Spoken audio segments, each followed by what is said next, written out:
Welcome back to the Better Way podcast, brought to you by R&G Insights Lab. This is a curiosity podcast for those who find themselves asking, there has to be a better way, right? There just has to be. I'm Zach Coseglia, the co-founder of R&G Insights Lab, and I'm here, as always, with my friend and colleague and collaborator, Chen. Hi, Zach. Glad to be back. Glad to be back too. I am really excited about today's podcast because it's the last of the R&G Insights Lab crew. We are joined today by Nitish Upadhyaya. Nitish, welcome. Hello, thanks for having me.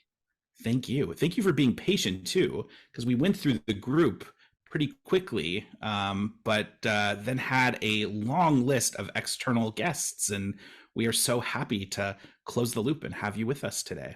I'll try and make it worth the wait. Already has been. We like to start, Nitish, as you know, by getting to know our guests just a little bit better professionally, and then at the end we get to know them a little bit better personally. And so I'll ask you the existential question that I ask all of our guests at the outset. Who is Nitish? I started my career as a lawyer. I investigated bankers and corporates, insider dealing, market manipulation, both on the investigation side, but also helping them with remediation. What do we do next? How do we make sure this never happens again? Very much from a legal angle. And I was lucky enough to work across multiple jurisdictions, including the US and Europe. I then decided that actually what I really was interested in was improving the business of law. So I led an innovation team, thinking about how legal technology could really revolutionize how lawyers work, giving them the chance to do the legal work, and bringing in outside skills, user-centered design, data science into the world of legal. But I then moved across to my first love, which is human behavior. Why do people do what they do? Why do they say one thing? Why do they do something different? And both in my user-centered design work and in my legal work, I found that often that was the missing puzzle in what people were trying to do. So I have a master's in behavioral science, and now I'm lucky to work with you folks as Director of Behavioral Insights at R&G Insights Lab. We've had several behavioral and social scientists on the podcast to this point, including our colleague, Dr. Caitlin Handren, who, as you know well, and our listeners at this point probably know well, is a behavioral scientist, but identifies as a cultural psychologist. We've also had and talked to or about behavioral economists and anthropologists.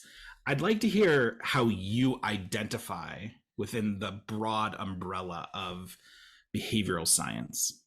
I am interested in the intersection between human behavior and technology, how that is going to change the way in which we work, and how that will affect what we need to know, what we need to be trained on, and how we approach the world of work and business going forward.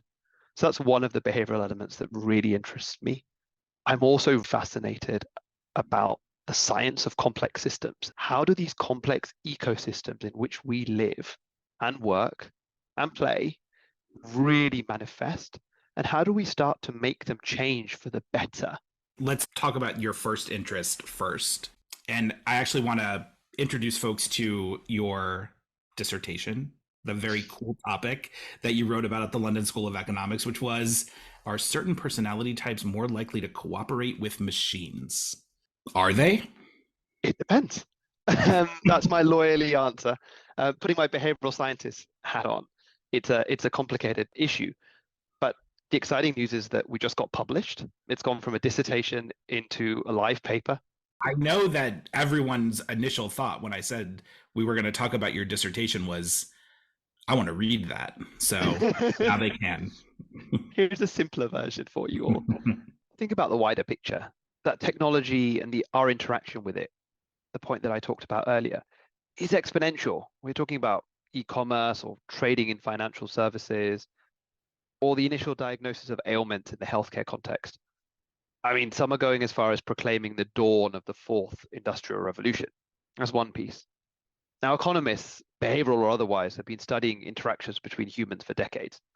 One of the things that drives economic growth, social cohesion, and generally our day-to-day lives is cooperation between humans, and in particular, reciprocity.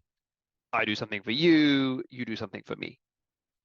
And look, generally studies show that people reciprocate. Now let's connect those two topics. What happens if a bot does something for you rather than a human doing something for you? It might give you guidance, or it might give you advice. It might help you make a deal. What do humans do when they're given the chance to take advantage of that bot's initial act?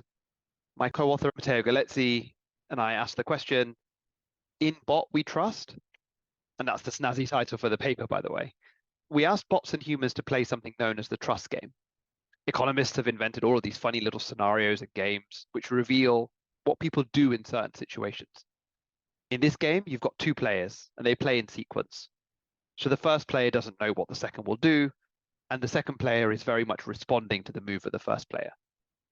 So the first player is given a pot, let's say $60. They can decide to split that pot evenly, 30 for themselves, 30 for the second player, and the second player doesn't get a turn. That's it. They both walk away with 30. Or they can hand over control of the game to the second player and give themselves a chance of earning more. So let's say the first player is trusting and hands over that control. The second player now has two options.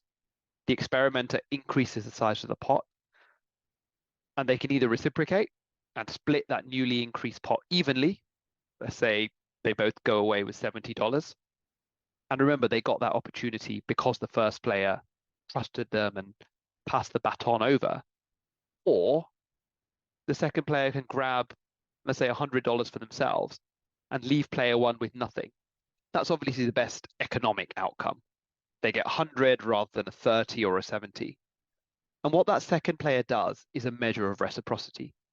And we played these games with humans first, and then bots. Humans playing as the first player and the second player, and bots playing as the first player, and humans playing as the second player. Now, recent studies suggested that humans show lower levels of reciprocity when interacting with bots compared to humans. So the first part of our research was to test whether that held true. Spoiler alert, it does. Humans reciprocated less with bot players than human ones. Then, the novel part of our research was asking whether a player's personality traits affect their decision to reciprocate. Ultimately, we found that players who exhibited higher levels of honesty, humility, and to a lesser extent agreeableness reciprocated more. And that applied whether they were dealing with human counterparts or bot counterparts. Do you see that trust relationship evolving as technology evolves? Absolutely. I think we're still very much at the start of this relationship. People are seeing what technology can do. And with the advent of ChatGPT, I know you've talked about that with a number of your guests. People who are not technologists are finally getting their hands on some of this supportive material that they can use to write blog posts or create whole training seminars and talks. That relationship is going to change. We have gone from the Terminator view to adapting to what can we do together? What can we be released from as human beings? What should we be released from as human beings to do some of the more clever thinking or reflective, emotive work supported by AI? And I think that also particularly is interesting in the compliance world. What happens if compliance departments start with compliance by bot? I have a question, I don't have enough compliance officers to cover it, but I'm going to put it into a model. Say it's ChatGPT for compliance or a chatbot. My interesting question is the advice or guidance that you get from a bot treated differently than if it comes from a human compliance officer? And what impact does that have for risk in an organization? That's sort of the real world issue. I think things are changing and people are becoming more familiar with this, but it's an open question. What do you attribute the differences to? Is it about trust? Are we naturally more trusting of each other? Which to me, that actually sounds far flung at times, given a lot of the work that we do in culture and around interpersonal relationships. Is it trust? Is it comfort? Is it insecurity? What do you attribute it to? There's been some research in this area. Factors include emotional and social concerns, questions around where the money is going that the bot is getting, in the context of a game at least, cultural backgrounds, what information is provided, and also how the game itself is structured, because this is, in one sense, quite an artificial construct, helping to bring out what might happen in the real world. In our study, we looked at factors like age, experience with bots, and how religious people said they were. But none of this really mattered. Ultimately, personality types that reciprocated more with humans also reciprocated more with bots. And generally, people reciprocated less with bots than with human beings. Attitudes towards AI, which might be suspected to be something that was relevant, wasn't. So you said that folks who were naturally more trusting of people would be naturally more trusting of bots, and I assume that that means that people who are naturally less trusting of people would be naturally less trusting of bots. Anything that we can glean from this early research around how we can position these tools in, for example, the ethics and compliance space or in an organizational context in ways that create comfort and create a level of trust? Because otherwise it seems like it's very much driven by the person interacting with it as opposed to what we can actually do to the thing itself. I think early on, the indications are that you could prime elements of agreeableness and honesty, humility with people, thinking about what activates those receptors and people's understanding of what the bot is actually trying to do, understanding why the bot is interacting and where it comes from can make a big difference, and how that interaction is portrayed with the individual can really dramatically, I think, change how that individual perceives what is coming to it. And it's the same as trust in a compliance officer, someone who you know who's been on the desk for a long time, who knows the business, versus maybe a compliance officer that's been in post 6 months, who you don't have a very good relationship with, who you're not sure really understands your problem. You might approach those people in a very different way. And I think if we are looking for bots to support our compliance efforts, our ethics efforts, we need to think about giving people the right context about where they come from, where the information comes from, and how they are trying to assist to help people make a better decision about what they say to the individual, how they query it, how open they are with the individual, and ultimately how much they trust what that bot is telling them to do or not do, and what decision they make. This was something that came up in a conversation we were having with a client just the other day. For background, we were talking to a client about sort of future casting with respect to technology and innovation and its impact on the legal and compliance spaces. What we wound up talking about was the role of the human, the amplified or different role of the human and of human intelligence in a world where there's increasingly more impressive artificial capabilities. And Hui, I know that you have a view on this, but what is the sort of changing role of the human as technology continues to impress? Human experience will actually become more important because there are going to be judgment calls that the machines are still learning to make. And the human judgment call, the issue spotting, the making that decision is going to be critical.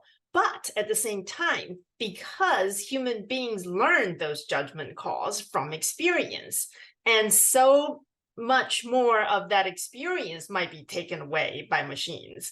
What worries me is that humans will have less opportunities to make smaller mistakes. We all learn by being in more junior positions and making decisions that don't have as severe a consequence. And as you progress in your career, you make bigger and bigger decisions in the sense that they impact more things. So this is how humans have learned. But now many of those smaller decisions increasingly might be taken away from humans. So how do we learn? As that judgment becomes more important, the ability to form those judgments might be diminished. And that's what I really worry about. Nitish, what's your thought about sort of the amplified role or the changing role of the human and of human intelligence in an increasingly artificial world? I think it's a really valid point. We take experience through mistakes that we make or learn over a series of years. What we need to learn is just different, I think, in my view. our critical thinking capacity, our ability to think in abstractions, our ability to be innovative in how we view the world, that is our real strength. And look, I don't think we need to create machine learning models that replicate exactly what human beings do. I think that's a real failure, because then you're creating two of exactly the same thing. What you want to be doing is creating a model or a system that complements the human piece. Now, what can machine learning models do? Review in the healthcare context, what can it do? Well, it can stop bias. It can stop people seeing something but not seeing it properly. So inattentional blindness is a big thing. In one study, a series of radiologists were asked to look at an image, and in that image, a photo of a gorilla had been inserted. Now, 17% of those radiologists found that and said, oh, there's a real anomaly. The rest of the radiologists did not see that as an anomaly. They looked everywhere else. They found what they were expecting to see. Technology model would have seen that and called it out as an issue.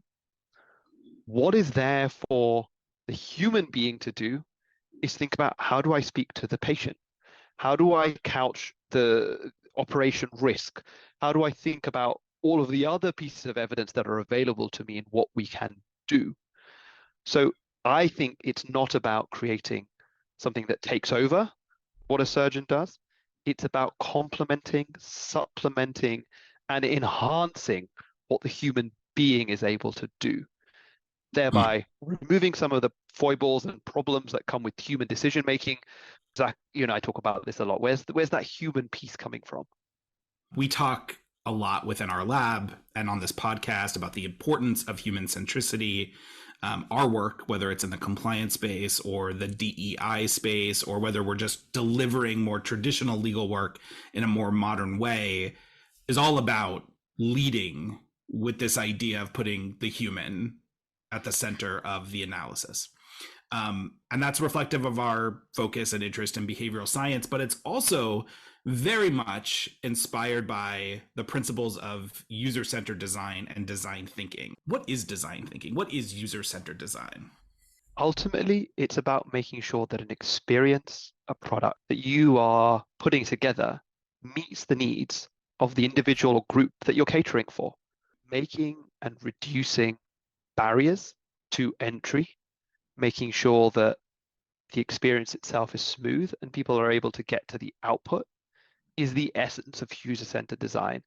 It's about appreciating that a human being, at the end of the day, is the person that's picking up your tool, your product, your service. And that applies not just to physical products. And this is where I think people can be more creative about what they do. It applies to training.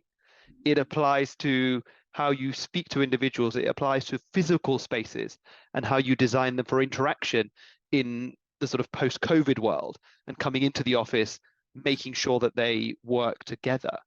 I love the example that one of the big movie studios, animation studios, when they created their new offices, they realized that people from different departments generally bumped into each other when they went for a comfort break. And so they created toilets at either end of the building. So you had to walk through so many different places to get there. But generally, the physical design helped to spark innovation and creativity. So user-centered design, not just about the iPhone or your iPad, it's much broader than that. Well, and it just, when you say it like that too, it just crystallizes how relevant it is to the areas that we operate in. It's not just about your iPhone. It's also about the policy that you're developing.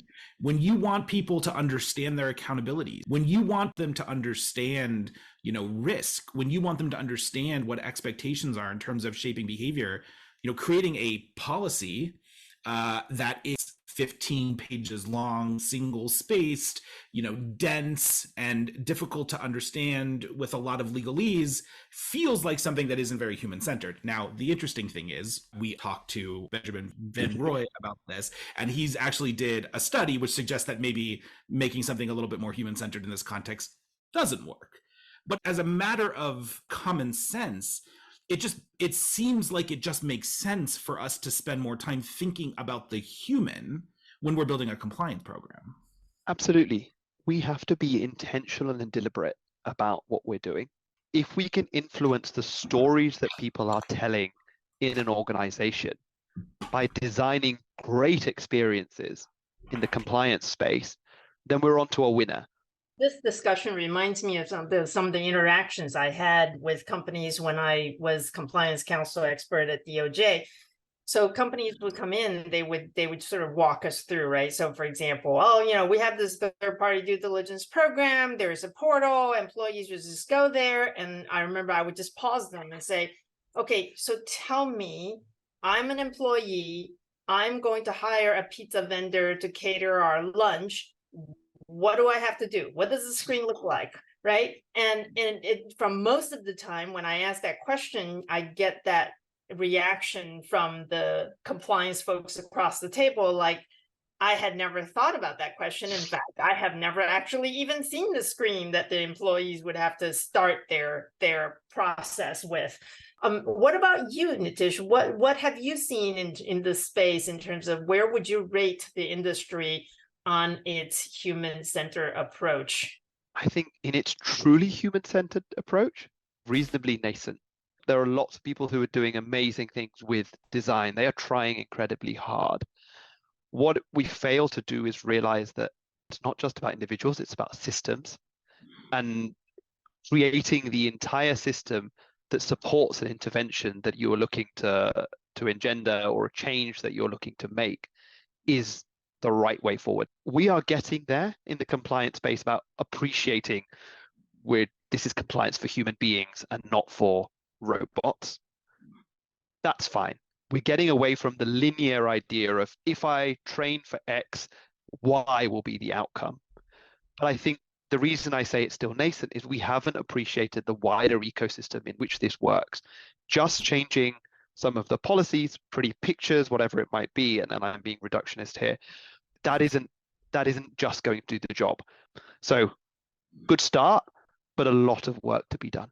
You said that's reductionist. It is a reductionist way to approach it, but I don't think you're oversimplifying it, because to go back to what I said before about sort of like policies, I think that actually is the thinking that's often happening. It's people getting in a room, well-intentioned, and trying to design for the human. What's missing from the equation is that you have people designing for the human. You don't have people going out and asking the human, what do you need? What do you expect? What is going to help you? That's how the products that we know and love are developed. It wasn't just a bunch of brilliant, well-meaning people in a room coming up with innovative ideas.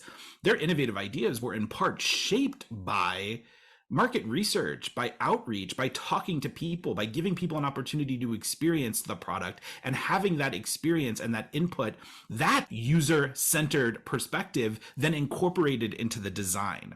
That's what's missing. I couldn't agree more. I think there is a lot to be done in appreciating and understanding the individuals that work in an organization, where it's something that you and I talk about a lot as well in the training space. Not everyone needs the same training. Not everyone has the same context and the same responsibilities or the same risks and the same pressures.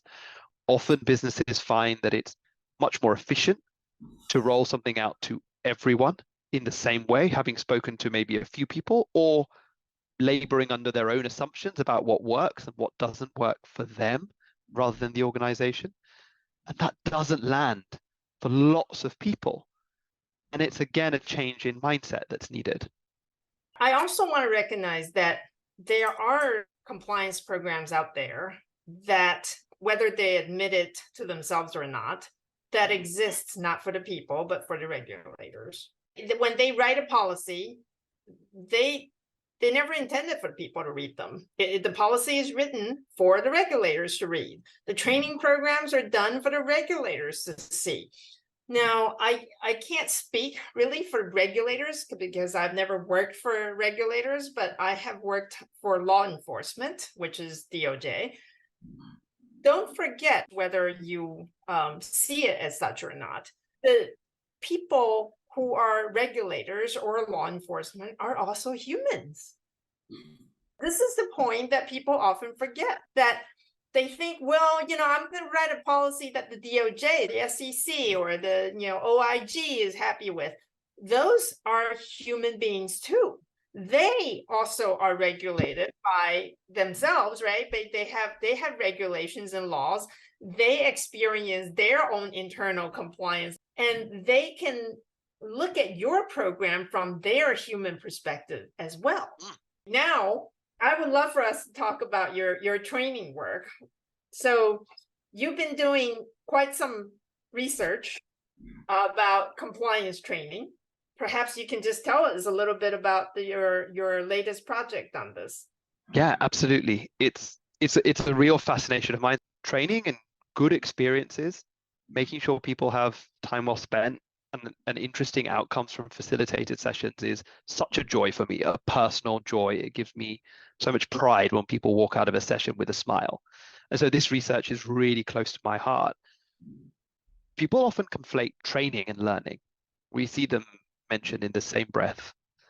And while they are very much linked, the design or the intended outcome of training is learning, we often forget that training can fail to produce learning if it is designed badly, if people are not concentrating, if the environmental factors are not right, or the content is not correct. And learning doesn't just happen in a training environment. You don't just end up going to a series of 6 courses run by your organization and woohoo, you're trained. You're trained by your supervisor, you're trained on your desk, you're trained by the interactions that you see happening, the communications that come out, the work that your competitors are doing, the regulators doing. All of it is ultimately influencing your decision making on a day-to-day basis. So with that in mind, I was trying to figure out, what does good compliance training look like? And how do you measure whether or not training has been effective? Has it caused a change? And so I've really looked at 2 key areas. There's the big picture point and the small picture point. The small picture point is, did a training session or a series of demonstrations, experiences, feedback sessions change the individual participants' knowledge, if that's what you intend, skills, attitudes, behaviors? Remember, you're not just training for knowledge. It's not just about how much of the FCPA you can memorize after a 45-minute training session. That's one aspect that's incredibly important. The second really important aspect that people often forget is a point that I mentioned earlier, that this training happens in an ecosystem. It isn't a magic bullet that's going to fix everything because you sit everyone down in a room. It happens against the background of what people on the team are doing, what your bosses are saying, how people are dealing with grievances or ethics issues. And in so doing, that's probably the most fundamentally important thing. Can we understand what stories people are telling on the ground? Can we then use that to figure out what training they actually need as sales teams or procurement officers or people who are sitting on the front reception?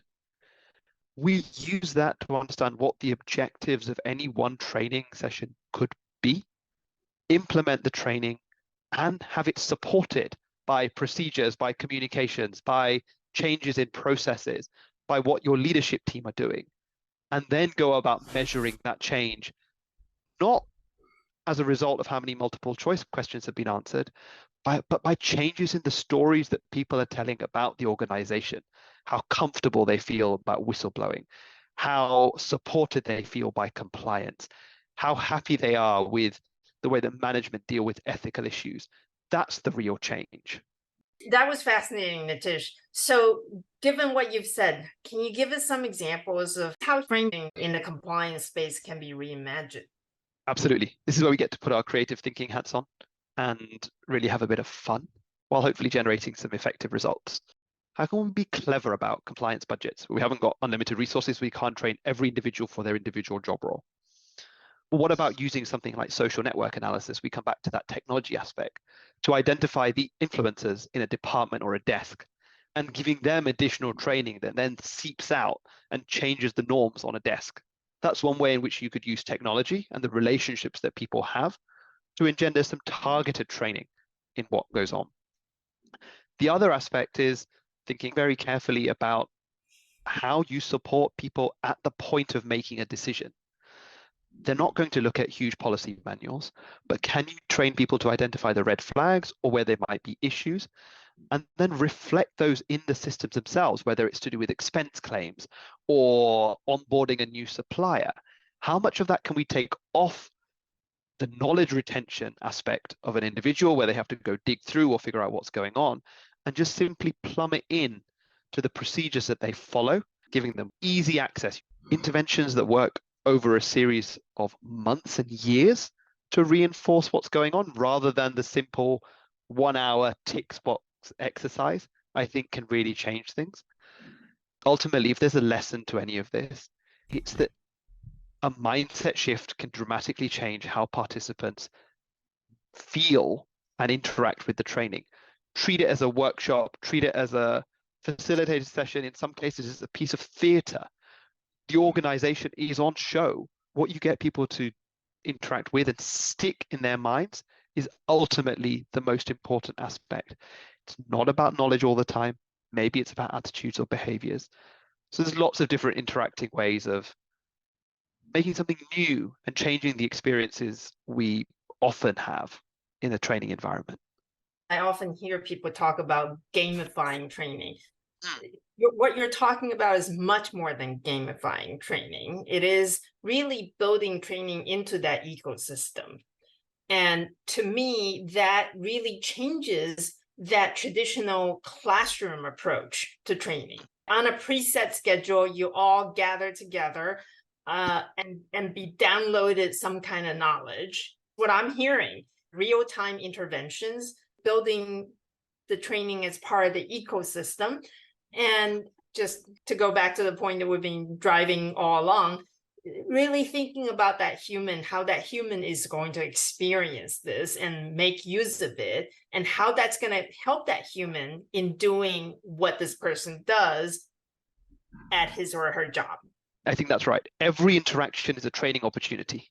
Everything you're doing is feeding an individual information about how they make decisions in the organization, what is seen as right and wrong. If you can move away from that classroom-based training or the tick box attestations and think about a portfolio of interventions, including training, that wrap around a topic, whether it's anti-bribery training, whistleblowing, harassment, anything else, then not only do you have more opportunities to impact individuals, not only are you being more consistent in your messaging, but also you have a lot more data points to measure whether or not this is working. That is a completely revolutionary way of looking at training. Thank you so much, Nitish. That's very exciting. So the ABCs of the lab are analytics, behavioral science, and creativity. And a lot of what you've talked about today really hinges on the ability to reimagine something, to think innovatively, to be creative. I think sometimes in the ponds in which we swim, whether it's ethics and compliance, even our DEI work and ESG work, and certainly the legal profession more broadly, we hear people who don't identify personally as a creative person. Talk to us a little bit about the importance of creativity, but even more so, what you say to those who don't think of themselves as a creative. I have a 2-year-old daughter, so I'm really in this sort of creative, fun mode at the moment. We're enjoying ourselves, painting, exploring the world for the first time through new eyes. I often tell this story. A kid is speaking to her father. She says, "What do you do for work?" He says, I'm a creative drawing coach. I'm an art professor. I teach people how to draw." And she says, "You mean they forget?" And, that always sticks with me. We are such creative individuals, whether or not we think so in the professional space, in our personal lives. You might take photographs, you might cook, you might design things, you might play with your kids, whatever it is.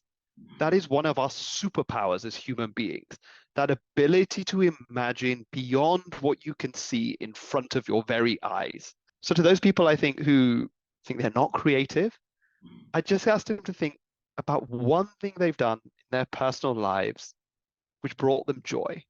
And that is probably likely to have been something creative, however they imagine it. Reframe what creativity is.